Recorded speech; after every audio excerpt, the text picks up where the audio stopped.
अस्सलाम वालेकुम। आज का हमारा लेक्चर है मेल यूरेथ्रा। मेल यूरेथ्रा क्या है? मस्कुलर ट्यूब है, लेंथ 18 to 22 सेंटीमीटर है और ये किडनीज़ हैं। किडनी से ब्लैडर तक यूरेटर लेके जाता है और ब्लैडर से बॉडी से रिमूव करता है यूरेथ्रा। तो यूरेथ्रा क्या करता है? यूरिन को इंटरनल यूरेथ्रल ऑरिफिस से एक्सटर्नल यूरेथ्रल ऑरिफिस तक कन्वे करता है। ये डायग्राम है, ये है इंटरनल यूरेथ्रल ऑरिफिस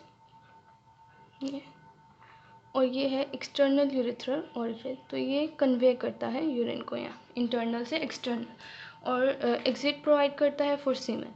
अब मेल यूरेथ्रा के पार्ट्स करते हैं। सबसे पहला पार्ट है, इसके 4 पार्ट्स हैं। सबसे पहला है इंट्राम्यूरल या फिर प्री प्रोस्टेटिक।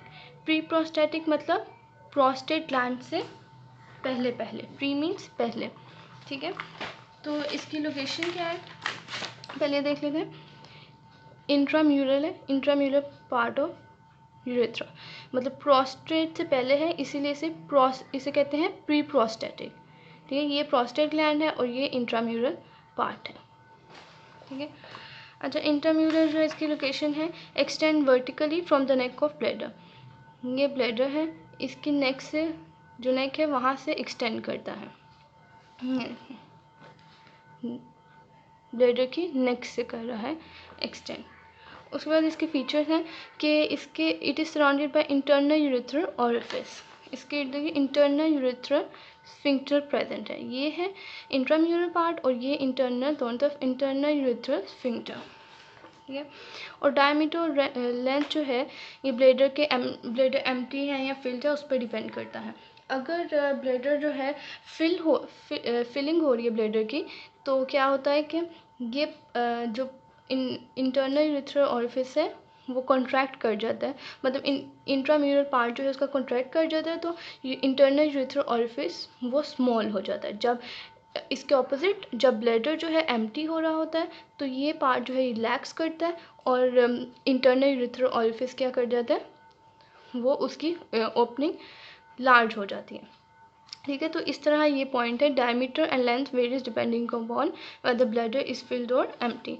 उसके बाद आ जाते हैं प्रोस्टेटिक पार्ट, ठीक है। प्री प्रोस्टेटिक, प्रोस्टेट से पहले प्रोस्टेट वाला descends through anterior prostate forming anteriorly concave curve, ठीक है। प्रोस्टेट में से डिसेंड करेगा, मतलब प्रोस्टेट के बिल्कुल सामने से गुजरेगा, ठीक है। और ये एमसीक्यू है कि वाइडेस्ट और मोस्ट डायलेटेबल पार्ट कौन सा है? Prostatic part. इसके अंदर एक फीचर होता है यूरेथ्रल क्रस्ट, ठीक है। अब ये सारा पोर्शन है प्रोस्टेटिक का, इधर का है प्रोस्टेटिक यूरेथ्रा, ये पूरा पोर्शन, ठीक है। अब इसके अंदर क्या होता है? यूरेथ्रल क्रस्ट, ठीक है। और यूरेथ्रल क्रस्ट के अंदर होते हैं सेमिनल कॉलिकुलस, राउंडेड एमिनस होते हैं। और सेमिनल कॉलिकुलस वो जगह होती है जहाँ पे इजैकुलेटरी डक्ट ओपन होते हैं। ये भी एमसीक्यू है कि ejaculatory duct open into seminal colliculus. Urethral crust होगी, सेमिनल कॉलिकुलस और इजैकुलेटरी डक्ट भी बता दिया कहाँ खुलता है, यही लिखा हुआ है। यूरेथ्रल क्रस्ट है और इसके इर्द गिर्द क्या होता है यूरेथ्रल क्रस्ट के? प्रोस्टेटिक साइनसेस, ठीक है। ये इसकी दोनों तरफ ये जो डॉट्स हैं, यूरेथ्रल क्रस्ट है, प्रोस्टेटिक साइनसेस है इसके इर्द गिर्द। प्रोस्टेटिक साइनसेस में प्रोस्टेटिक डक्ट ओपन होते हैं। इसके अलावा सेमिनल कॉलिकुलस भी बता दिया, इजैकुलेटरी डक्ट बता दिया किधर ओपन होते हैं।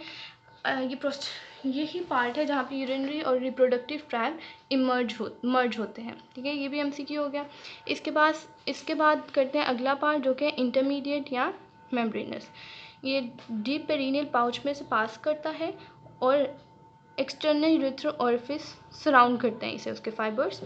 और इंटरनल यूरेथ्रल ऑरिफिस किसके इर्द गिर्द थे? इंट्राम्यूरल के, ठीक है। एक्सटर्नल यूरेथ्रल ऑरिफिस के फाइबर्स इंटरमीडिएट के इर्द गिर्द हैं और ये पेरिनियल मेम्ब्रेन में पेनिट्रेट कर जाते हैं। ये देखें, ये है इंटरमीडिएट पार्ट ऑफ यूरेथ्रा। इसके इर्द गिर्द एक्सटर्नल यूरेथ्रल स्फिंक्टर है, उसके फाइबर्स और पेरिनियल मेम्ब्रेन है, ये इसके अंदर पेनिट्रेट कर जाता है। इसके बाद है एमसीक्यू कि ये नैरोएस्ट और लीस्ट डिस्टेंसिबल पार्ट है, ठीक है, except for external urethral orifice.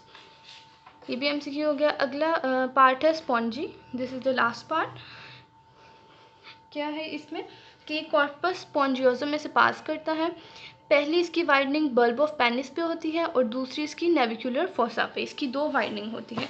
ये है बल्ब ऑफ पेनिस, पहले इसकी बल्ब ऑफ पेनिस पे होती है क्या कहते हैं वाइडनिंग, और फिर नेविकुलर फोसा पे। और ये लॉन्गेस्ट और मोस्ट मोबाइल है।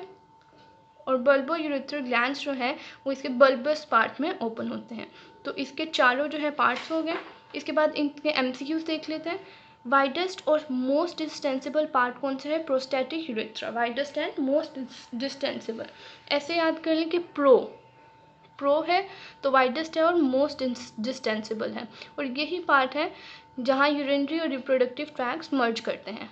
नैरोएस्ट और लीस्ट डिस्टेंसिबल कौन सा? इंटरमीडिएट है, इसलिए नैरोएस्ट और लीस्ट डिस्टेंसिबल, इस तरह से याद रख लें।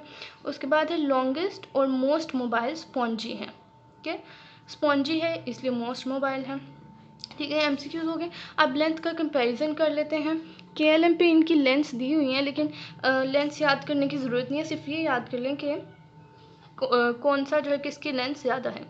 तो उस ऑर्डर में मैंने लिखा हुआ स्पॉन्जी, सबसे ज़्यादा लेंथ स्पॉन्जी की है, फिर prostatic, intermediate and intramural, SPIN। ठीक है, in descending order. RTS supply क्या है? इंट्राम्यूरल, जो पहले दो पार्ट हैं इंट्राम्यूरल और prostatic, they are supplied by inferior vesical artery and middle rectal artery.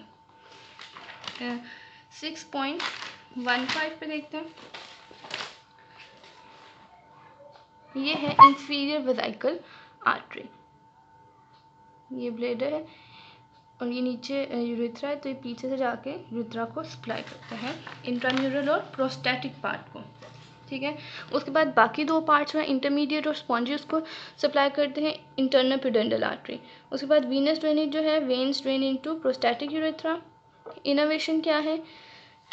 Innovation जो जो नर्व्स हैं वो they are derive from prostatic plexus. कौन कौन से? Mixed, sympathetic, parasympathetic and visceral afferent fibres.